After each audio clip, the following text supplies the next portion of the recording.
This next concept is massively important to the LEAP test. It's usually on the LEAP test, and it's talking about trade between America, Canada, and Mexico, okay? Basically the countries of North America. So following the Vietnam War, a number of manufacturers became involved in deindustrialization, the movement of factory jobs from the US to developing countries which had a much lower labor cost. So we have our items, you know, everything's made in China, right? It's either made in China or made in Indonesia. It's made in the Far East. So that way, these people in those countries make a lot less money per hour. So we can let them work on our iPhones and our iPads and all these Samsung Galaxies, and they can produce them at a much lower cost. And they pass that savings on to us, okay? So this concern was increased with the acceptance of the GATT Treaty. Okay, GATT is a general agreement on tariffs and trade. We basically lowered tariffs for all the countries of the world in the GATT Treaty, and that allowed us to get cheaper goods. But the consequence of it is that our jobs are going overseas. America used to be the biggest manufacturer of any country. There was times in American history where our country by itself made more stuff, more products than the rest of the world combined. There was a few times in our history like that. How about today? What do we actually make here, you know? There's not many people that are involved in actually creating products in the United States of America. The idea of relaxing trade barriers had been proposed by both Democrats and Republican administrations since World War II. President George H.W. Bush, that's George Bush Sr., proposed the idea of NAFTA, the North American Free Trade Agreement. Okay, on the LEAP test, you need to know the acronym NAFTA. You need to know what it stands for. It is the North American Free Trade Agreement. Highlight that on your study guide, and you make sure to study that as if it's a definition, okay? You need to know it.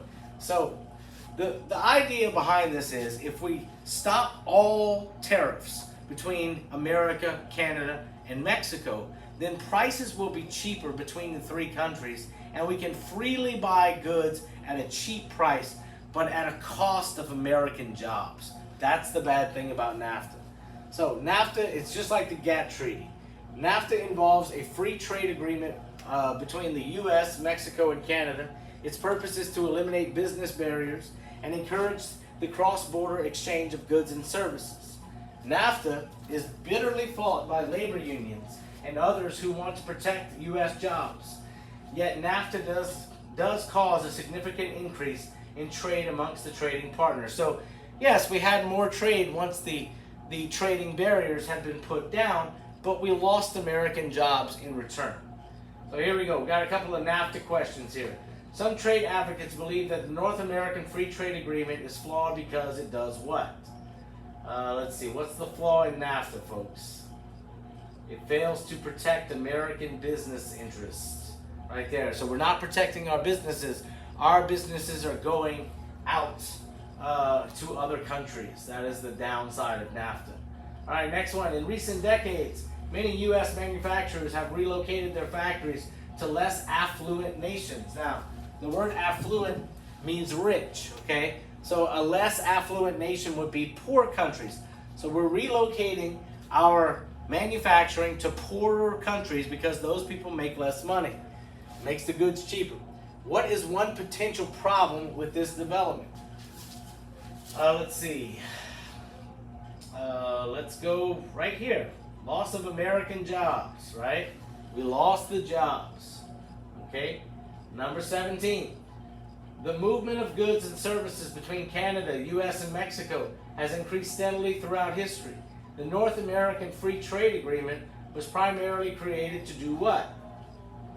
The purpose of it was to eliminate business barriers and to have more goods and services exchanged by the three countries of America, Canada, and Mexico. All right, number 18. After Mexico, Canada, and the U.S. signed the NAFTA treaty, trade amongst these countries What happened? Do y'all think it went up or y'all think it went down whenever we have less trading barriers? It actually increased significantly, okay? All right, now let's get away from NAFTA and talk about GATT, okay? Why did President Clinton face strong domestic opposition to U.S. ratification of the GATT Treaty in 1994? Let's see. We thought that it was going to be exporting our jobs. Again, it's the same thing as NAFTA, folks. We get cheaper goods, but we lose American jobs, okay? All right, next one. The U.S. has continued to try to initiate political change in Cuba through the use of embargoes. Okay, we didn't cover that, so let me cover that real quick. Let's go all the way back to the Cuban Missile Crisis. This question is out of order, by the way. The Cuban Missile Crisis. Cuba allows the Soviet Union to put nuclear missiles on the island of Cuba. And after the situation is resolved and the nukes are removed, we basically stopped trading, and all of our allies stopped trading with Cuba, and it completely destroyed their economy. And we said that so long as Cuba is communist, we will never trade with Cuba. So it destroyed Cuba's economy, and the country of Cuba has been very poor since 1963, and it's still a very poor nation today. That's it for this one, y'all.